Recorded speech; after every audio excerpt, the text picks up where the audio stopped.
Background remove করার জন্য আমরা অনেকেই ফটোশপ ইউজ করি, যেটা অনেক কমপ্লিকেটেড হয়ে যায়। আবার অনেকেই মোবাইলে অ্যাপ ইউজ করি যেগুলো দিয়ে মার্ক করে দিলেই বা এক ক্লিকে ব্যাকগ্রাউন্ড রিমুভ হয়ে যায়। তবে এখানে মেইন সমস্যাটা হচ্ছে ব্যাকগ্রাউন্ড অতটা অ্যাকুরেটলি রিমুভ হয় না, চুলের আশেপাশে বা বডির আশেপাশে একটু না একটু সমস্যা থাকেই। আপনি যদি ফটোশপে খুব বেশি এক্সপার্ট হন তাহলে খুব সহজেই ব্যাকগ্রাউন্ড একদম অ্যাকুরেটলি রিমুভ করতে পারবেন, আদারওয়াইজ কিন্তু আপনি পারবেন না। বাট আজকে আমি আপনাদের জন্য এমন একটা টুল নিয়ে এসেছি যেটার মাধ্যমে খুব সহজেই একদম অ্যাকুরেটলি ব্যাকগ্রাউন্ড রিমুভ করতে পারবেন কোনো রকম স্কিল ছাড়া, এবং এই টুলটাও তৈরি করেছে অ্যাডোবে। সো চলুন তাহলে দেখিয়ে দিই কিভাবে এই অ্যাডোবে টুলের মাধ্যমে ব্যাকগ্রাউন্ড একদম অ্যাকুরেটলি রিমুভ করতে হয়।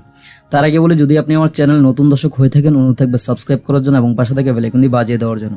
চলুন তাহলে স্টার্ট করছি।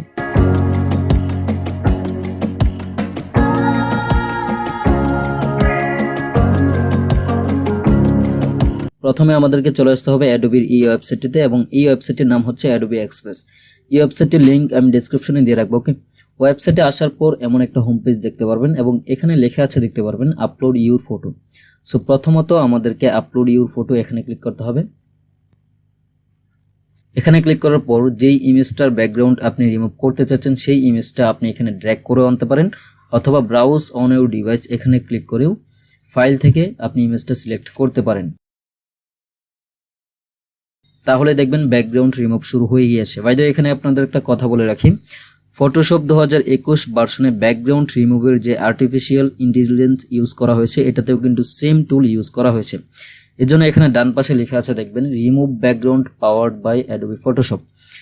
ফলে ফটোশপের একজন এক্সপার্ট যেভাবে ব্যাকগ্রাউন্ড রিমুভ করবে সেম ভাবে কিন্তু এখানে হবে। এবং ফাইনালি আমাদের ব্যাকগ্রাউন্ড রিমুভ হয়ে গিয়েছে এবং খুব অ্যাকুরেটলি রিমুভ হয়ে গিয়েছে, আশেপাশে কোনো রকম সমস্যা নেই। ওকে, তো এবার আমাদের এই ফটোটা ডাউনলোড করার পালা। তো ডাউনলোড করার জন্য যখন আপনি এখান থেকে ডাউনলোডে ক্লিক করবেন তখন কিন্তু অবশ্যই অ্যাডোবির ওয়েবসাইটে আপনার সাইন ইন করে নিতে হবে। তো যাদের অলরেডি অ্যাকাউন্ট রয়েছে তারা এখান থেকে সাইন ইন করে নেবেন, আর যাদের অ্যাকাউন্ট নেই তারা অবশ্যই এখান থেকে সাইন আপ করতে হবে। সেজন্য প্রথমে সাইন আপে ক্লিক করতে হবে। তারপর এখানে আপনার email address, first name, last name, password এবং ডেট অফ বার্থ দিয়ে দিতে হবে। তো আমরা এত ঝামেলায় যাব না, জাস্ট এখান থেকে সাইন আপ উইথ সোশ্যাল জিমেইলে ক্লিক করব। জিমেইলে ক্লিক করার পর এখান থেকে আপনার জিমেইল অ্যাকাউন্টটা সিলেক্ট করে নেবেন।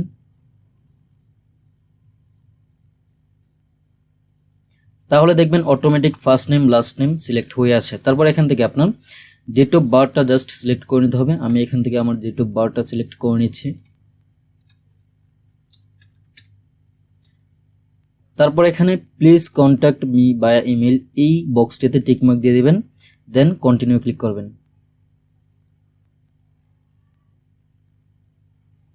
তাহলে সাইন আপ কমপ্লিট হয়ে যাবে এবং অটোমেটিক দেখবেন ইমেজটা ডাউনলোড হয়ে যাবে।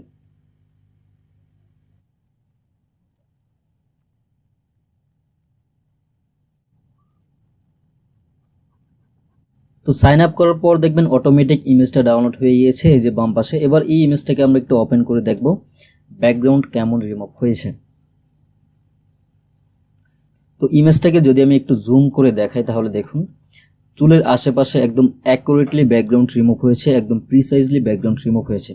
চুলের আশেপাশে কোনো রকম এক্সট্রা কোনো শেপ নেই এবং বডির আশেপাশেও কিন্তু কোনো রকম শেপ নেই। একটু জুম করে দেখাই, দেখুন বডির আশেপাশেও কোনো রকম এক্সট্রা শেপ নেই, অথবা চুলের আশেপাশেও কিন্তু কোনো রকম এক্সট্রা শেপ নেই, একদম অ্যাকুরেটলি রিমুভ হয়েছে। ওকে, তো এবার আপনি চাইলে এই ইমেজটাকে একটু কাস্টমাইজ করতে পারেন, যেমন টেক্সট অ্যাড করতে পারেন, ফটোস অ্যাড করতে পারেন, শেপ অ্যাড করতে পারেন, অথবা এখান থেকে আপনার ফিল্টার চেঞ্জ করতে পারেন, এই ফটোটাকে ব্লার করতে পারেন, অথবা আপনার এই ফটোটার ব্যাকগ্রাউন্ডে অন্য একটা কালার দিতে পারেন। লাইক আমি যদি এখানে এই কালারটা ইউজ করি এবং ধরুন আমি এখানে কাস্টমাইজ করেছি, কাস্টমাইজ করার পর এটা ডাউনলোড করার জন্য জাস্ট এখানে ডাউনলোডে ক্লিক করতে হবে। ডাউনলোডে ক্লিক করার পর এখানে আপনি তিনটি অপশন পাবেন, একটা হচ্ছে পিএনজি, একটা হচ্ছে জিপিজি আর একটা হচ্ছে পিডিএফ। বাইদে এখানে একটা বিষয় হচ্ছে আমরা প্রথমে যেই ইমেজটা ডাউনলোড করেছিলাম ওইটা কিন্তু পিএনজি আকারে ডাউনলোড হয়েছে। এবার আমরা চাইলে এই ইমেজটাকে কাস্টমাইজ করার পর ইমেজটাকে পিএনজি, জিপিজি, পিডিএফ এই তিনটি মোডে ডাউনলোড করতে পারবো। সো আমি এখান থেকে জিপিজি সিলেক্ট করে যদি স্টার্ট ডাউনলোডে ক্লিক করি তাহলে কিন্তু ডাউনলোড হয়ে যাবে। এই যে আমাদের ইমেজটা ডাউনলোড হয়ে গেছে। ওকে, তো এই ছিল মূলত আজকের ভিডিও। যদি ভিডিওটি আপনাদের কাছে ভালো লাগে অবশ্যই একটি লাইক দিয়ে দেবেন, আর এখনো পর্যন্ত যদি আমার চ্যানেলটি সাবস্ক্রাইব না করে থাকেন অবশ্যই সাবস্ক্রাইব করে পাশে থাকা বেল আইকনটি বাজিয়ে দিবেন, যাতে করে পরবর্তী ভিডিওগুলো সবার আগে আপনি পেয়ে যান। দেখা হবে পরবর্তী কোনো ভিডিওতে। ধন্যবাদ।